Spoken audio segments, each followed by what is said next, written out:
بسم الله الرحمن الرحيم يسألونك عن الأنفال قل الأنفال لله والرسول فاتقوا الله وأصلحوا ذات بينكم وأطيعوا الله ورسوله إن كنتم مؤمنين إنما المؤمنون الذين إذا ذكر الله وجلت قلوبهم وإذا تليت عليهم آياته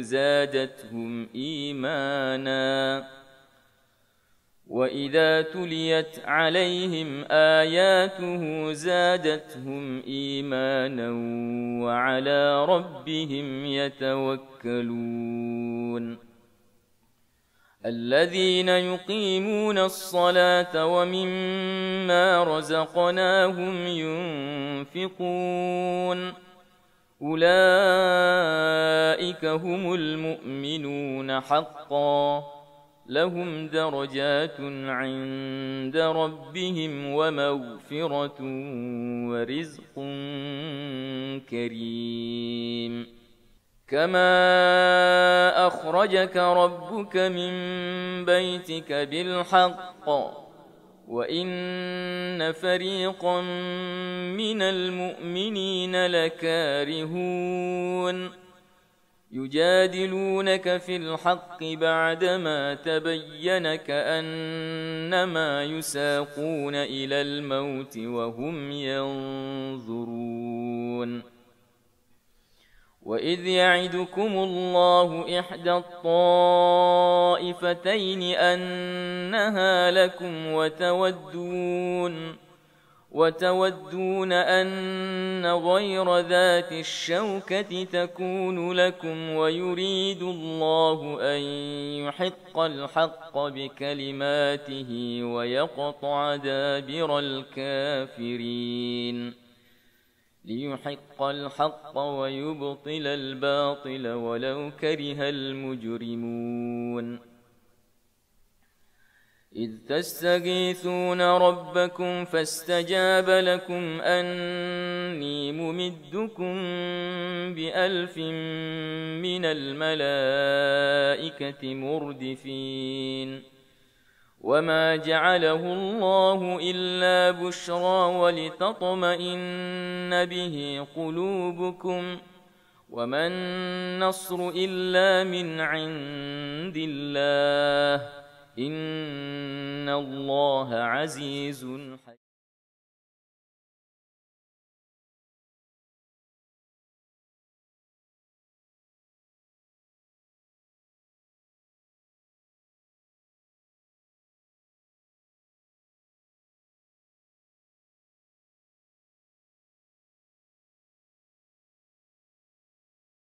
حكيم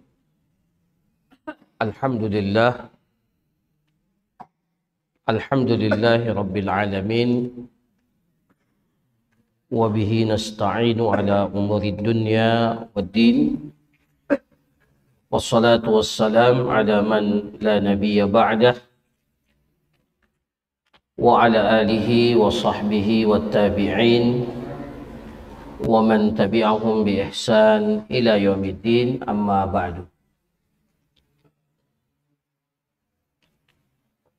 Hadirin jamaah salat maghrib yang dirahmati oleh Allah Subhanahu wa ta'ala. Yang pertama tentunya kita bersyukur, selalu memuji kepada Allah Subhanahu wa ta'ala yang masih berkenan memberikan kepada kita kesempatan, kesehatan, sehingga kita dapat melaksanakan kewajiban-kewajiban kita, ketaatan-ketaatan kita kepada Allah Subhanahu wa ta'ala. Termasuk diantaranya hadir dalam majelis ilmu yang seperti ini. Pada malam hari ini pembahasan kita melanjutkan pembahasan kita pekan yang lalu. Tentunya masih dalam pembahasan fil imamati fis shalah. Persoalan permasalahan imamah, imam di dalam salat. Yang kita ambil dari kitab Al-Fiqhu Al-Muyassar, dan tentunya masih dalam pembahasan ibadah salat. Pada pertemuan yang lalu kita telah menjelaskan apa yang dimaksud dengan al-imamah dan siapa yang berhak atau kriteria orang yang berhak untuk diangkat menjadi imam. Ini telah kita jelaskan pada pertemuan yang lalu.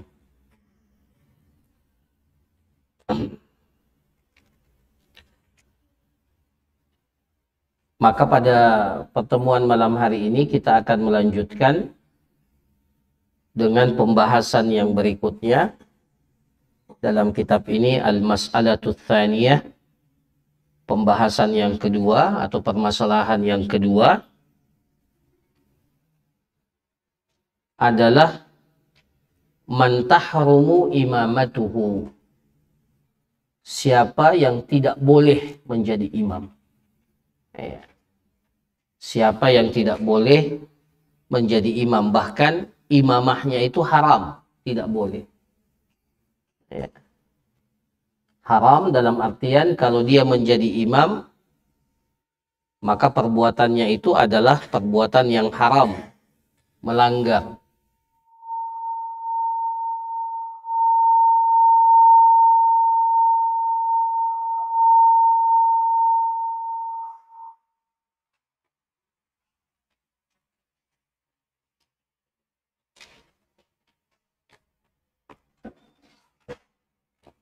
Jadi dikategorikan imamnya itu, imamahnya itu haram, melanggar, dan kalau dia melanggar berarti dia berdosa melakukan perbuatan itu. Nah, siapa saja yang imamahnya itu dilarang atau diharamkan di dalam syariat agama kita? Ya, dalam kitab ini dikatakan tahrumul imamatu fil halatil atiyah. Imamah diharamkan pada kondisi-kondisi berikut ini.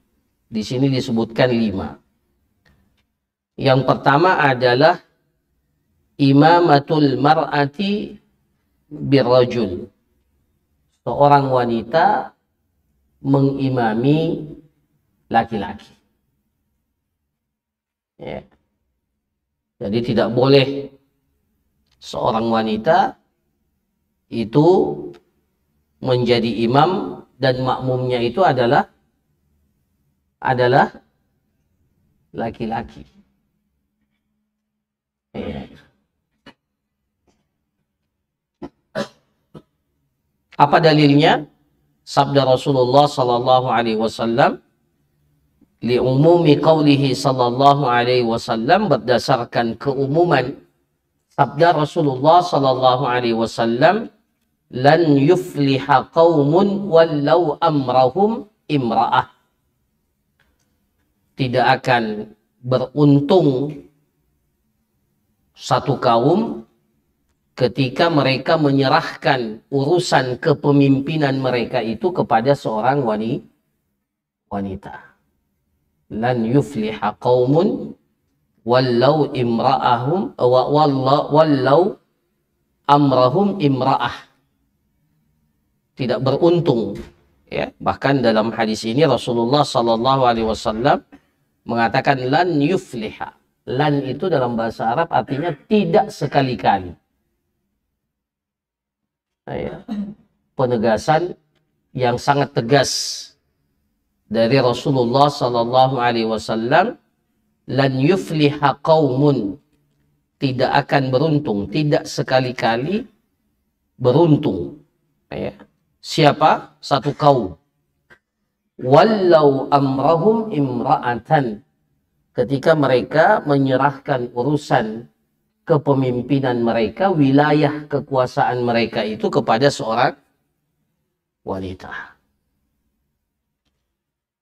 Wanita di dalam Islam mendapatkan kedudukan yang sangat mulia. Wanita di dalam Islam itu ditempatkan pada posisi yang sesuai dengan kodrat dan kadar yang Allah ciptakan bagi seorang wanita. Sebelum datangnya Islam, wanita itu dihinakan. Wanita itu dilecehkan. Wanita itu bahkan dianggap sebagai barang yang bisa saja dipermainkan. Ya. Tapi setelah datang Islam, Islam memberikan kedudukan yang penghargaan dan berada di dalam saf itu sendiri. Nah, dan tidak boleh bagi mereka itu untuk memimpin sholat untuk laki, menjadikan seorang wanita menjadi imam dan makmumnya itu adalah laki-laki. Bahkan terhadap anaknya sendiri. Ya, katakanlah ada anaknya yang masih kecil. Ya, masih kecil. Dan anaknya sudah bisa sholat. Ya, anaknya sudah bisa sholat. Maka seharusnya yang jadi imam itu tetap laki-laki meskipun anaknya masih kecil. Ya. Ya. Kecuali tentunya kalau anaknya belum paham tentang apa? Tentang sholat, bacaan-bacaan sholat, belum mengerti. Kemudian ibunya mengajak anaknya sholat untuk mengajarinya. Ya, sholat, maka ini ya, wallahu ta'ala alam, ya, mungkin tidak ada masalah. Karena memang pada asalnya anak itu belum mengerti tentang sholat. Tapi kalau dia sudah mengerti bahkan sampai bacaan-bacaan sholat, dia paham, ya, ya, maka tidak boleh bagi seorang wanita itu mengimami anaknya yang laki-laki. Nah, ya, seharusnya anaknya yang sudah mengerti sholat itulah tetap yang menjadi imam kalau sholatnya di rumah. Ya. Contohnya seperti itu. Nah, para jemaah sekalian yang dirahmati oleh Allah, jadi ini dalilnya adalah keumuman hadis itu tadi. Ya. Kemudian dalam kitab ini dikatakan wali annal asla ta'akhuruha fi akhir sufuf siyadatan laha wa sitra. Dan karena asalnya, hukum asalnya, saf wanita itu selalu berada di mana? Di belakang. Ya. Supaya menjaga wanita itu agar lebih ya, terjaga dan lebih tertutup. Makanya posisinya selalu berada di Rasulullah sallallahu alaihi wasallam bersabda, khairu sufufir rijali awwaluha, sebaik-baik saf bagi laki-laki itu yang paling depan. Wa syarruha akhiruha, dan sejelek-jelek saf bagi laki-laki itu yang paling belakang. Ya. Sebaliknya bagi wanita, wa khairu sufufin nisa akhiruha, dan sebaik-baik saf bagi wanita itu adalah yang paling belakang. Jadi posisi yang terbaik bagi wanita itu semakin jauh dari laki-laki, itu semakin afdal. Semakin dia tertutup dari laki-laki, terjaga ya keberadaan mereka dari pandangan laki-laki, maka semakin afdal. Makanya Rasulullah katakan wa khairu sufufin nisa'i akhiruha. Jadi yang paling baik itu, yang paling afdal itu yang paling belakang. Wa syarruha awwaluha, dan sejelek-jelek saf bagi wanita itu yang paling depan. Kenapa paling depan? Yang paling jelek karena lebih dekat kepada laki-laki, yang memungkinkan ketika tersingkap aurat dan ya itu bisa saja langsung kelihatan. Itu sebabnya. Maka kalau itu saja, posisi saf saja, itu dikatakan sebaik-baik saf itu yang di belakang, maka tentunya ya pemahaman yang bisa kita pahami dari hadis ini, maka apalagi kalau mau dijadikan sebagai imam, sungguh tidak pantas. Karena imam itu berada di mana? Imam itu selalu posisinya di mana? Di depan. Dan imam itu posisinya yang diikuti. Ya, maka ya dengan sebab itu penjagaan terhadap wanita, aurat wanita, maka dalam syariat kita seorang wanita itu tidak boleh memimpin saf dan makmumnya itu adalah laki-laki. Falau quddimat lil imamati la asbaha dzalika mukhalifan li hadzal asl asy-syar'i. Dan kalau dia dijadikan sebagai seorang imam, maka tentunya ini melanggar ketetapan yang telah ditetapkan secara ketetapan asal yang telah ditetapkan oleh syariat agama kita. Jadi melanggar ya hal-hal yang telah ditetapkan asalnya. Asalnya itu saf perempuan itu di belakang. Nah, ini yang pertama. Jadi yang tidak sah imamnya itu adalah seorang wanita mengimami laki-laki. Pernah ya heboh di tahun berapa itu? Ya, bahkan ya dengan alasan persamaan gender, ya bahwa wanita memiliki hak yang sama dengan laki-laki. Masa perempuan tidak boleh jadi imam? Ya, kalau tidak salah di Amerika, kalau tidak salah, akhirnya mereka tunjuk ya seorang wanita menjadi menjadi khatib Jumat, ya, khatib Jumat dan sekaligus imam salat Jumat. Ya. Ini menyalahi, tidak sesuai dengan ya apa yang menjadi asal pensyariatan dan bagaimana Islam menghormati wanita itu. Ya, wanita itu. Nah, ini para jamaah sekalian yang dirahmati oleh Allah Subhanahu wa taala. Ya. Dan nilai-nilai ini yang mulai terkikis ya bahkan sampai masyarakat muslim. Nilai-nilai penghormatan kepada wanita, penjagaan kepada wanita mulai terkikis ya dengan alasan kebebasan ya, kebebasan wanita, hak asasi wanita, persamaan gender, dan seterusnya dan seterusnya. Ya.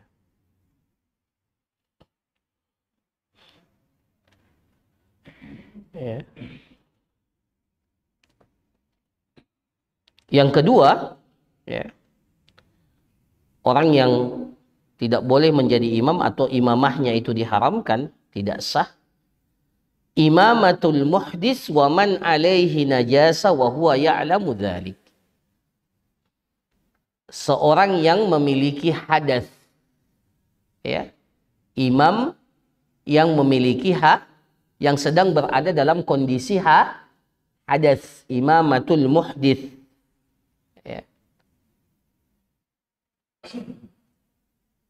Jadi dia berada dalam kondisi bahwa imamnya ini berada dalam kondisi sedang berhadas. Baik itu hadas kecil, apalagi hadas besar. Ya, hadas kecil ataupun hadas besar. Waman alaihi najasah, atau imam yang pada badannya, pakaiannya, ya, itu ada najis. Ya. Wa huwa ya'lamu dzalik, dan dia mengetahui hal itu. Ya, jadi ini penjelasnya ya, wa huwa ya'lamu dzalik, dan dia sadar dan mengetahui hal itu bahwa dia hadas atau di pakaiannya atau di tubuhnya ada najis. Dan dia tahu itu, tapi dia tetap jadi memaksakan diri untuk menjadi imam. Ya. Maka ini juga haram. Kenapa? Kenapa? Karena orang yang hadas dan orang yang tahu bahwa dirinya itu hadas dan dia tahu bahwa pada dirinya ada najis, itu tidak boleh sholat. Karena syarat sah daripada sholat itu suci dari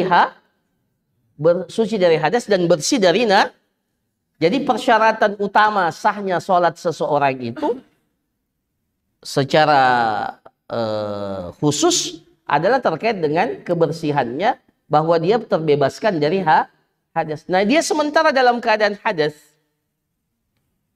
Ya, jadi tidak boleh ya. Seorang imam umpamanya begini, contohnya. Orang imam buang angin.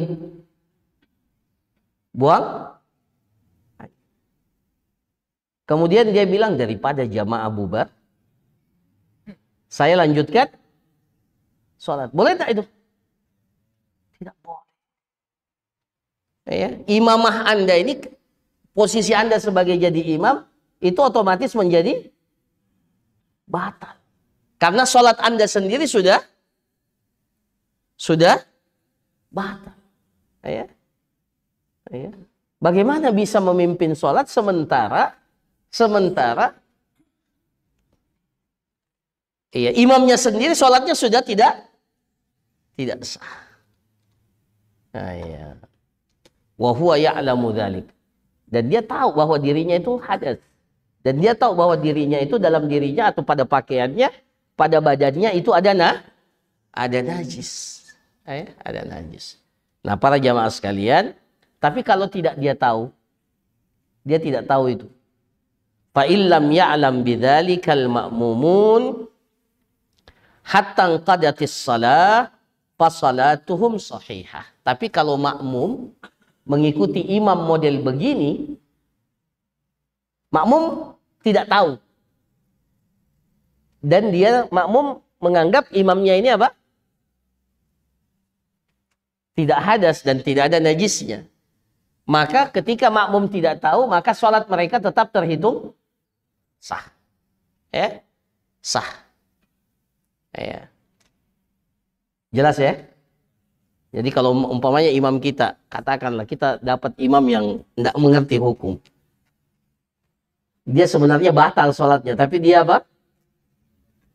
Dia umpamanya kentut, umpamanya imamnya buang angin. Tapi dia paksakan juga tetap memimpin sementara dalam keadaan hadas. Dan makmum tidak tahu itu. Ya, maka ketika makmum mengikuti sampai selesai, maka sholatnya makmum itu tetap sah. Ya, tetap sah. Nah, ini di sini dikatakan fasolatuhum sahih. Sholatnya makmum itu tetap sah kalau mereka tidak tahu. Kecuali terjadi perbedaan pendapat antara makmum dan imam terhadap dalam persoalan-persoalan yang diperselisihkan oleh para ulama. Saya kasih contoh.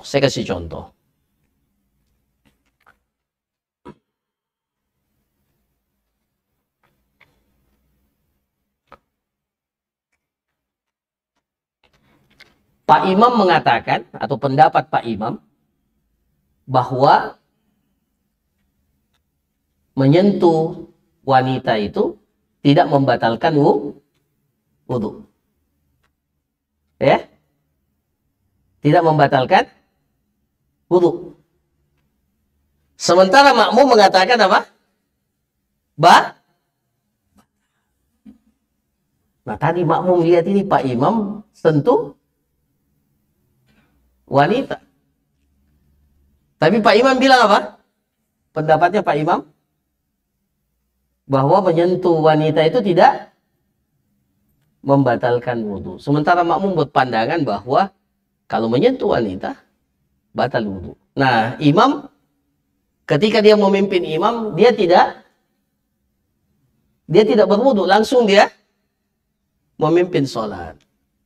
Nah, dalam persoalan-persoalan yang seperti ini, kata para ulama, tetap bagi makmum itu ya sholat di belakang imam dalam perbedaan-perbedaan yang sifatnya apa?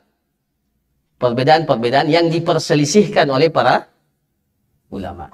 Ya. Karena kenapa? Karena kapan kita katakan tidak boleh mengikuti imam yang model seperti itu, yang berbeda dengan kita pendapatnya, maka ini akan sulit. Ya. Kita harus cek dulu, Pak Imam ini pendapatnya apa? Iya, sama enggak dengan pendapat saya? Ya. Sama enggak pendapat saya? Sampai pada masalah-masalah yang kita anggap dia itu katakanlah batal ya. Seperti menyentuh kemaluan. Sebagian para ulama mengatakan menyentuh kemaluan itu tidak membatalkan. Tidak membatalkan. Innama huwa bud'atun minka. Sesungguhnya kemaluan itu bagian dari anggota tubuhmu. Sama kalau kita pegang tangan. Ya. Itu bagian dari bud'ah. Bagian daripada tubuh kita. Jadi sebagian para ulama mengatakan menyentuh kemaluan itu tidak membatalkan. Sementara kita mengatakan, oh ada hadisnya, man massa dzakarahu falyatawadda. Siapa yang menyentuh kemaluannya, maka dia harus berwudu. Nah, Pak Imam, katakanlah, ya, menyentuh kemaluannya, sementara dia tidak mengulangi wudunya, karena dia menganggap menyentuh kemaluan itu tidak membatalkan wudu. Maka dalam persoalan yang seperti ini, tidak mengapa kita makmum itu tetap meskipun kita berbeda pendapat kita dengan imam. Kenapa? Karena kalau mau selalu semua permasalahan kita sepakat dengan imam, tidak jadi ini sholat jamaah. Dan kita perlu mengetes imam kita dan bertanya dulu kepada imam, apa pendapatnya Pak Imam? Ya, jelas ya. Jadi dalam persoalan-persoalan furu', cabang yang seperti ini, dibolehkan tetap kita mengikut kepada imam. Ya. Nah, ini yang kedua. Yang ketiga para jamaah sekalian, di sini dikatakan imamatul ummi. Imamahnya seorang ummi. Ya, ini juga tidak sah. Imamahnya seorang imamnya seorang ummi. Siapa itu ummi? Nah, kalau kita kan ummi itu tidak tahu baca tulis. Ini ummi. Ya, ummi bukan ibu ya, ummi. Ya. Ummi itu kalau secara umum tidak tahu baca tulis. Tapi yang dimaksud dengan ummi dalam salat itu adalah wa huwa man la yuhsinul Fatihah, yang tidak bisa baca Al-Fatihah dengan benar. Ya. Man la yuhsinul Fatihah fala yaqra'uha hifdzan wala tilawatan. Dia tidak bisa menghafal Al-Fatihah, membacanya pun tidak bisa. Baca Al-Fatihah saja tidak bisa, apalagi menghafalkannya. Nah, itu namanya dalam bahasa apa? Dalam bahasa fikih salat itu namanya siapa? Itu orang yang seperti itu, yang tidak bisa baca Al-Fatihah, baik hafalan ataupun membaca, itu namanya ummi. Ya, dalam fikih salat, ummi itu memiliki makna yang spesifik, yaitu orang yang tidak bisa membaca Al-Fatihah baik secara hafalan ataupun secara bacaan, atau au yudghimu fiha minal hurufi ma la yudgham, atau dia membaca Al-Fatihah, huruf-hurufnya dia idghamkan, padahal huruf-huruf itu tidak boleh diidgham. Tahu idgham? Yang belajar tajwid? Idgham. Apa itu idgham? Apa? Apa namanya? Melebur, ya. Idgham, diidgham. Ada idgham pakai gunnah, ada idgham bila gunnah, pakai dengung atau tidak pakai dengung. Nah, ini ada huruf-huruf idgham, ya. Huruf idgham yang ya di sini dikatakan harusnya dia tidak idgham, dia idghamkan. Iya. Contohnya apa nih? Kalau dalam Al-Fatihah.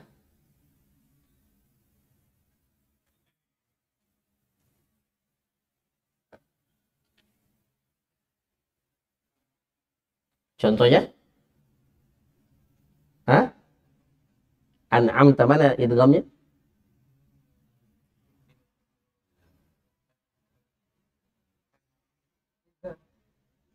Itu idhar itu. Dia idghamkan. Dia idghamkan. Jadi dia baca apa? Anamta. Begitu ya? Iya. Harusnya kan an itu harus idhar khalqi. Karena nun sukun ketemu dengan hamzah. Am. Apalagi setelahnya ada ain. An'amta. Tapi dia baca anamta. Dia masukkan huruf apa? An itu jadi tidak kelihatan lagi huruf ainnya. Maka ini batal. Ini dianggap apa? Ummi. Ya. Itu. Au yubaddil fiha harfan biharfin, atau dia mengganti satu huruf dengan huruf yang lain. Au yalhanu fiha lahnan yuhilul ma'na, atau dia lahan salah baca sehingga berubah makna. Ya. Di Maliki Yaumiddin umpamanya, tapi dia ganti dal jadi apa umpamanya, dia ganti pakai jadi zai, Maliki Yaumizzin, zin. Dia ganti dal jadi zai, Maliki Yaumizzin. Mengganti huruf ya. Atau apa? Yalhanu fiha lahnan yuhilul ma'na, atau dia salah baca sehingga merubah makna. An'amta jadi an'amtu. Ya. An'amtu, yang aku telah, harusnya kan yang an'amta, yang engkau telah beri nikmat. Tapi dia ganti jadi apa? An'amtu, yang aku telah beri nikmat. Ini salah. Ya. Ya. Fahadha la tasihhu imamatuhu. Maka orang yang seperti ini, kalau dia berimam, maka imamahnya itu tidak sah, kecuali kata para ulama, kecuali dengan orang yang sama dengan dia. Jadi kalau ada orang yang ummi sama-sama, boleh. Semuanya ummi, makmumnya ummi, imamnya juga ummi. Itu boleh. Kata para ulama, kalau sama-sama semuanya ummi, maka boleh di antara mereka saling mengimami. Sama-sama ummi. Itu kata para ulama kita, illa bimislihi. Kenapa? Karena membaca Al-Fatihah itu rukun sholat. Membaca Al-Fatihah dengan benar itu rukun sholat. Nah, itu yang keberapa? Ketiga. Yang keempat, ini kalau tidak salah pekan lalu ditanya. Imamatul fasik al-mubtadi. Imamnya seorang fasik ahli bid'ah. Imamatul fasik al-mubtadi. Al-fasik itu yang selalu melakukan perbuatan maksiat. Tiap hari kelihatan judi. Tapi pas datang waktu sholat, dia jadi imam. Atau kita lihat ini tukang sabung ayam, Pak Bitte. Tapi pas waktu sholat, dia jadi imam. Mamatul fasik. Al-mubtadi, apalagi kalau ahli bid'ah. Tapi kata para ulama, la tasihhu salatuhu as-salah khalfahu idza kana fisquhu zahiran. Kalau kefasikannya itu nyata, jelas. Tapi kalau dia sembunyi-sembunyi, dia judi, tapi apa? Judi online. Tidak ketahuan ya. Tidak ketahuan. Artinya dia menyembunyikan. Mohon maaf para jamaah sekalian. Orang yang masih menyembunyikan kemaksiatannya, itu masih apa? Masih punya tanda-tanda kebaikan. Keimanan bahkan. Kenapa? Karena dia masih malu menampakkan kemaksiatannya. Maka itu salah satu tandanya orang baik. Salah satu tandanya bahwa orang itu masih ada kebaikannya. Kalau kemaksiatannya itu masih malu-malu dia lakukan di depan orang. Dia maksiat, dia pelaku maksiat. Dia tahu ini maksiat. Makanya dia lakukan secara sembunyi. Maka kalau dia jadi imam, orang yang seperti ini, itu tidak ada masalah. Iya, karena kita tidak tahu juga kan. Dia tidak pernah apa? Melakukan kemaksiatannya itu secara terang. Tapi kalau dia sudah terang-terangan, seperti yang saya katakan tadi, tiap hari main judi. Dan kita lihat main judi. Ya. Tiap hari apa itu? Sabung ayam. Maka kefasikannya ini jelas. Ya, maka tidak pantas ya, dia menjadi imam. Ya. Atau mubtadi', ahli bid'ah. Ya, ahli bid'ah, tetapi dia mengajak orang lain untuk melakukan kebid'ahan yang dia lakukan.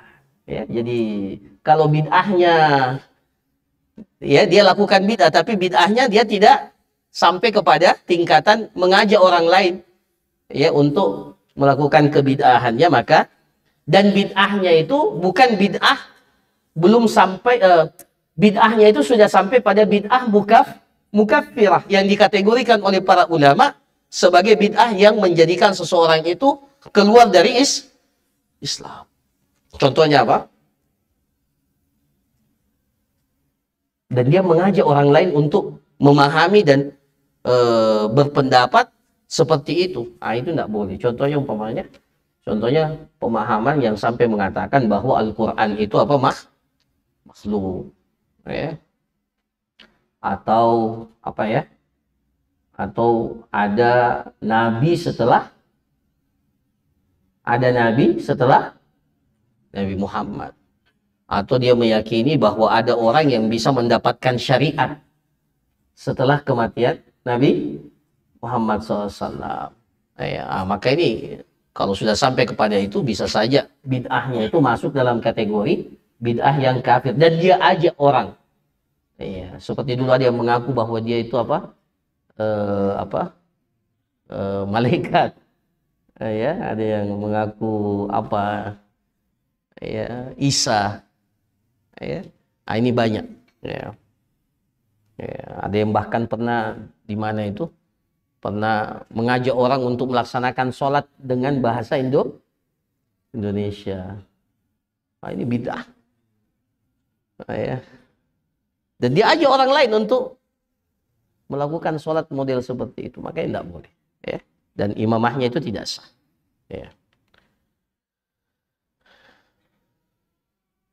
Karena Allah sendiri yang membedakan antara orang yang beriman dan orang fasik. Allah Subhanahu wa taala berfirman, "Afaman kana mu'minan kaman kana fasiqa." Apakah orang yang beriman itu sama dengan orang fasik? La yastawun. Sungguh mereka tidak sama. Jadi dalam pandangan syariat itu dibedakan hukumnya orang yang beriman dan orang fasik.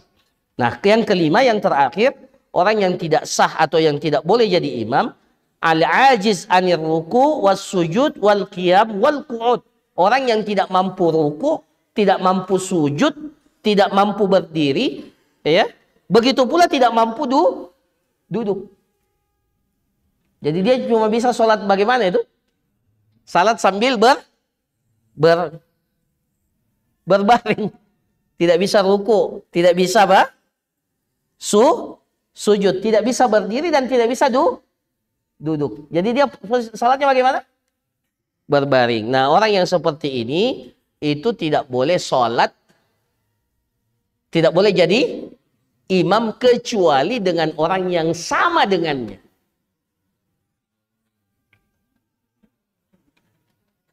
Jadi umpamanya ini, mohon maaf ya, contohnya umpamanya di dalam satu kamar di rumah sakit, di rumah sakit, semua orang itu apa? Tidak bisa bangun, tidak bisa duduk, semuanya terlentang. Dan mereka mau mendapatkan pahala sholat berjamaah. Ayo kita sholat jamaah. Maka tidak apa-apa salah satu di antara mereka itu jadi imam. Tapi kalau ada yang bermakmum di belakangnya, sementara dia mampu untuk berdiri, itu yang tidak sah.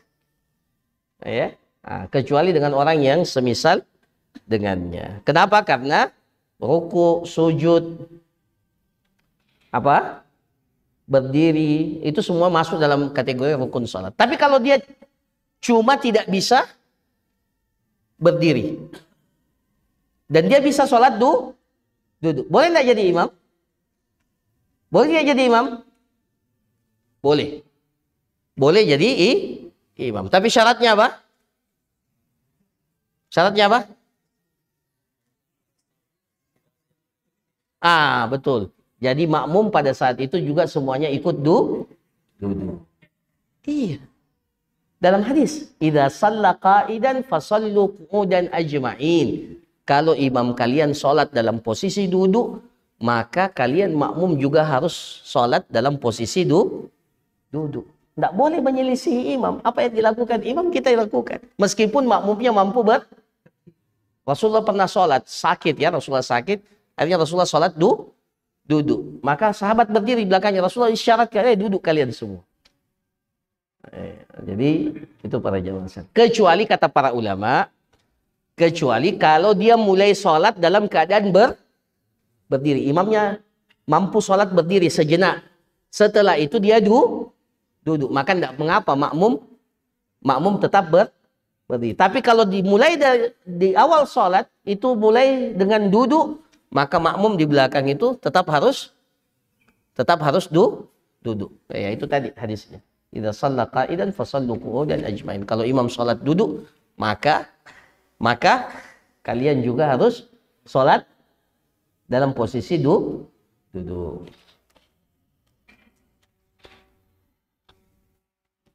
Masya Allah, sudah masuk waktu sholat isya ya. Padahal saya mau lanjutkan pembahasan yang berikutnya ini. Ya, saya lanjutkan sedikit saja. Siapa yang makruh imamnya? Jadi tadi apa? Haram. Sekarang yang makruh. Ya, ada 3. Yang pertama apa?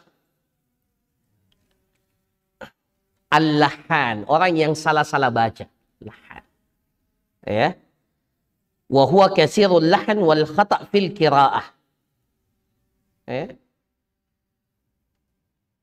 Salah bacaannya, yaitu orang yang banyak salahnya, banyak salah bacanya, banyak ininya, tapi pada selain Al-Fatihah. Kalau pada Al-Fatihah kita sudah jelaskan tadi. Kalau lahannya itu sampai merubah makna, maka sholatnya tidak, imamahnya tidak sah. Itu yang pertama. Kemudian yang kedua, seorang imam yang dibenci oleh makmumnya. Ini bagaimana ini? Ya, dalam hadis ya Rasulullah Shallallahu Alaihi Wasallam mengatakan, ya, salasun la tartafi'u salatuhum fawqa ru'usihim shibran. Ada 3 golongan yang sholatnya itu tidak melewati kepalanya walaupun sejengkal. Jadi pahala sholatnya itu tidak naik ke atas. Artinya apa? Iya, sholatnya itu ya tidak, iya, secara hukum ya sah, tapi ya bahkan dikatakan tidak melewati telinganya dalam riwayat yang lain. Salah satu di antaranya adalah rajulun, seorang imam, rajulun amma qauman, yang mengimami satu kaum, wahum lahu karihun, sementara mereka tidak suka kepada imamnya. Itu yang kedua. Jadi kalau ada imam yang dibenci oleh makmumnya, tapi apa makna yang dibenci ini? Itu dia. Kata para ulama kita, kalau 1-2 orang yang membenci, itu belum masuk hitungan. Tapi kalau hampir mayoritas jamaah benci imam ini, maka ini yang dimaksud. Berarti kalau hampir mayoritas jamaah benci, itu berarti apa? Berarti ada masalah sama imam ini. Itu diantara pendapat para ulama yang dimaksud dengan membenci ini nanti kalau, makanya di sini dalam kitab ini dikatakan, man amma qauman wa hum lahu karihun aw yakrahuhu aksaruhum. Baik semuanya membenci dia atau sebagian besar jamaah itu tidak suka pada imam itu. Baik karena perkara-perkara yang sifatnya duniawi, apalagi perkara-perkara yang sifatnya terkait dengan masalah akhirat. Contohnya, bagaimana contohnya ya? Perkara-perkara duniawi umpamanya ini. Pak imam ini Dan terkenal tidak pernah apa? Kembalikan pinjamannya. Semua jamaah tahu itu. Dan sebenarnya jamaah tidak suka dia jadi imam. Tapi tidak pernah ada yang mau apa? Menyampaikan. Umpamanya seperti itu. Maka kalau hampir semua atau ya bahkan mayoritas atau semuanya itu tidak suka, ya, maka apa namanya? Ini yang dimaksud dengan yang makruh imamanya. Tapi kalau ternyata yang tidak disukai dari imam itu ternyata hal-hal yang benar. Umpamanya apa? Pak imamnya ada jenggot. Ya? Pak imamnya apa? Berjenggot. Atau celananya apa? Singkat. Makmumnya bilang, apa ini Pak imam? Teroris. Ciri-ciri radikal. Mereka membenci imam gara-gara perkara yang dibenarkan di dalam syariat kita, boleh. Bahkan disunnahkan, dianjurkan. Ya. Atau dia tidak suka imamnya karena imamnya selalu tidak mau kulahad terus. Sebagian makmum itu para jamaah sekalian, dia nilai imam dengan kalau dia sudah mulai baca lagi yang agak panjang, aduh ini Pak Imam ini. Dia benci Pak Imamnya gara-gara imamnya. Padahal sholat subuh, memang sholat subuh sunnahnya panjang. Dia juga mau sholat subuh qul huwallahu ahad.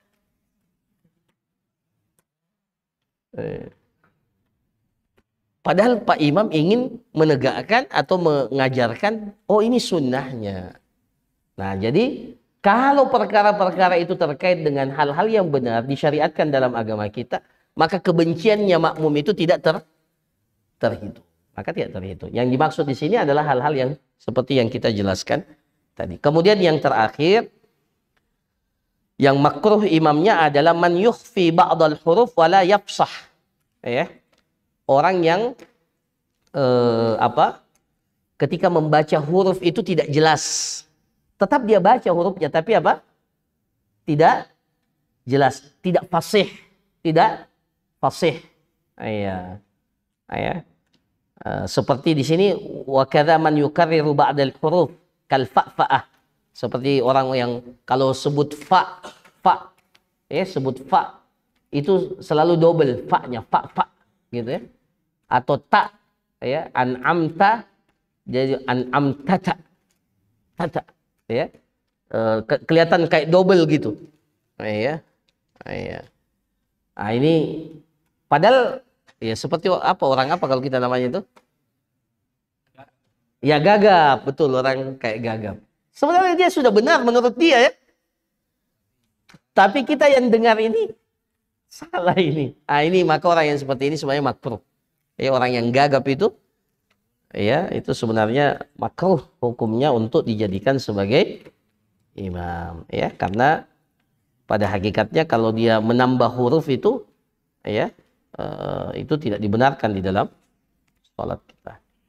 Saya kira demikian para jamaah sekalian yang dirahmati oleh Allah. Masih ada beberapa permasalahan dalam imamah 1, 2, 3, 4 ya, masih ada 4 lagi. Ya, mudah-mudahan bisa selesai pekan yang akan datang. Kalau tidak berarti kita sambung lagi majelis yang keempat untuk masalah imam ini. Saya cukupkan. Kalau ada pertanyaan 1 atau 2 saya persilahkan. Masya Allah. Dari mana ini? Dari kanan dulu. Ya, silakan. Ya.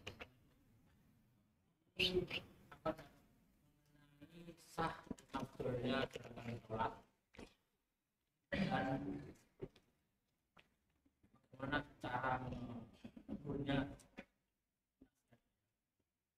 bisa saya praktekkan? Ya. Ya.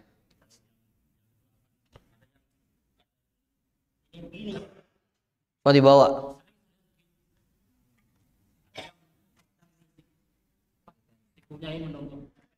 Ya. Ya. Semua perkara ini adalah masuk dalam kategori hal-hal yang dimakruhkan dalam sholat. Tidak membatalkan sholat seseorang, tapi makruh. Jadi umpamanya dia sujudnya tidak, rukunya tidak apa? Kalau secara hukum, kalau dia sudah menunduk, maka dia sudah dikategorikan ruku. Tapi apakah itu afdal? Nah, itu tidak afdal. Tentunya afdalnya itu sampai betul-betul. Ini kan sudah pernah kita jelaskan pada sifat salat ya. Nah, kemudian yang kedua seperti apa tadi itu? Tidak lutut, dia tidak genggam lututnya. Kan sunnahnya kita menggenggam lutut dan tangan itu terbuka begini. Jadi jari-jarinya terbuka sambil dia bukan lututnya yang dia genggam, apa? Betisnya. Iya. Betisnya yang dia. Ini iya betul, memang biasa kita lihat yang begitu ya. Maka ini kita katakan tetap sah, tapi dia tetap sah sholatnya. Cuma memang ya tidak sunnah ya, tidak sunnah. Kemudian apa tadi? Itu iftirash, seperti anjing ya, dalam hadis seperti apa? Ya iftirashul kalbi, dia sujud seperti apa? Jadi dia letakkan ini rapat di apa?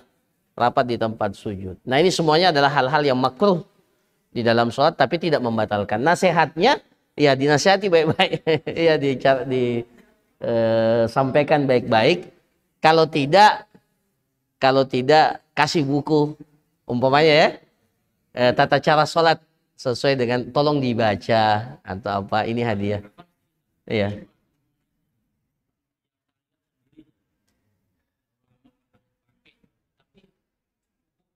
Ini faktor ini. Padahal ini Quran aja. Tapi mungkin ada sakit pinggang mungkin jadi nah itu jadi kalau dia sudah berusaha tapi tidak bisa lurus-lurus, ya mau diapakan lagi ya seperti itulah.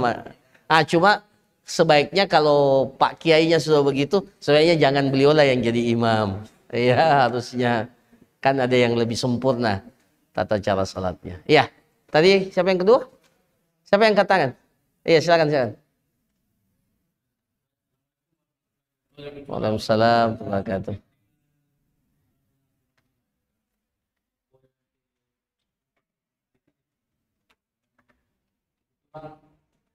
Punya pengalaman satu masjid selama ternyata hanya Al-Fatihah. Apa salahnya? Lasina. Es biasa.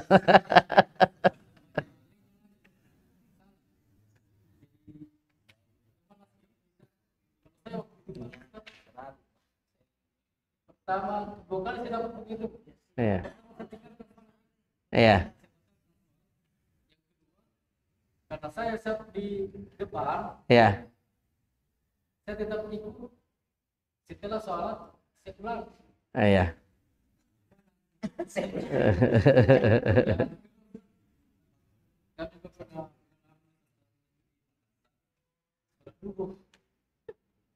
Begitu sholat, baru rakaat kedua sudah salah. Saya pikir mungkin imamnya lupa. Saya lihat semua jamaah seperti mas. Saya selesaikan juga. Setelah saya selesai sholat, kalau saya penasaran, saya tanya di samping saya, kenapa bisa cuma 2 rakaat? Imamnya musafir. Iya.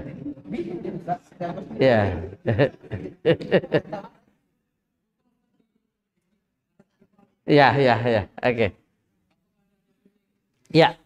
Yang pertama terkait dengan apa? Ini yang perlu dicek. Saya tidak berani memutuskan apakah sah dan tidak sampai kita dengar betul Fatihahnya bagaimana. Ya, jadi dilihat. Jadi jangan sampai kita mengatakan tidak benar padahal sebenarnya masih dianggap benar. Seperti ya ini kan, ini kita dulu, bapak kita dulu mengaji kampung. Yaitu makharijul huruf itu, makhraj huruf itu. Ya, za, fa, sin,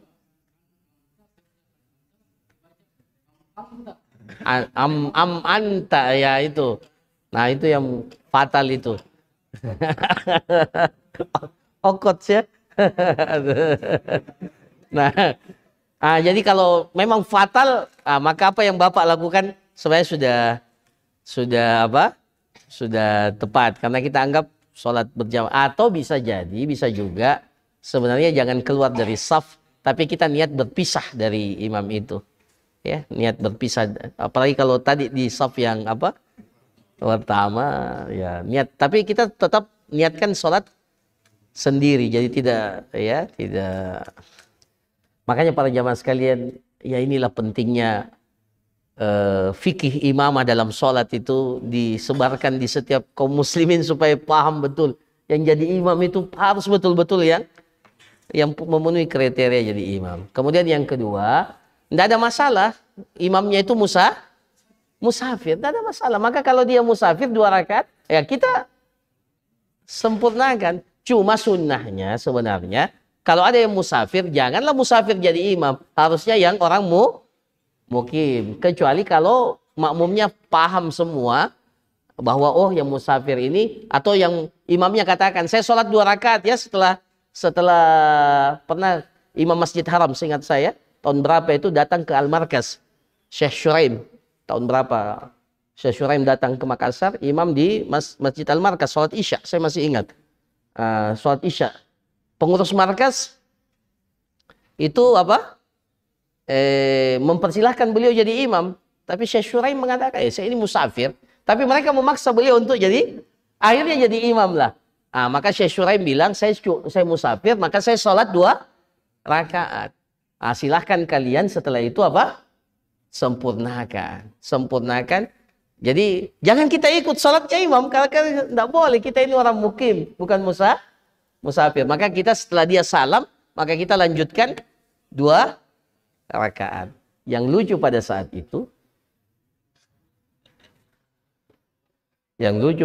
itu, ada yang menggantikan posisi beliau jadi imam. Aduh, ini yang lucu ini. Jadi dia memimpin, seakan-akan memimpin sambungannya. Padahal tidak ada imam sambungan dalam. Itu. Padahal ini di markas lagi.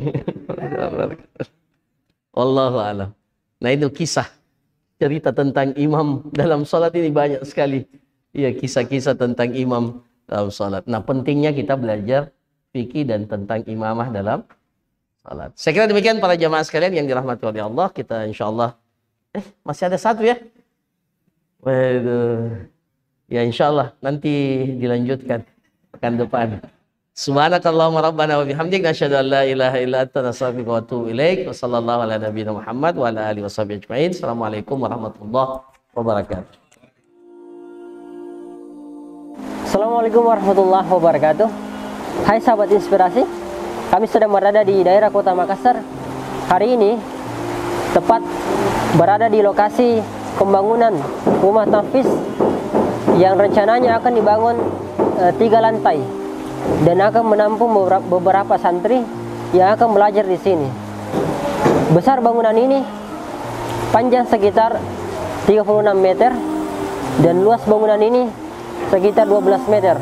Dan tentunya bangunan ini membutuhkan support dari para donatur dan muzaki agar pembangunan ini tetap berlanjut dan segera siap layak huni. Dan terima kasih kepada donatur dan muzaki yang telah memberikan dukungan sampai saat ini. Semoga menjadi pemberat timbangan amal di akhirat nanti. Saya Ashari dari Wahda Inspirasi Zakat. Assalamualaikum warahmatullahi wabarakatuh.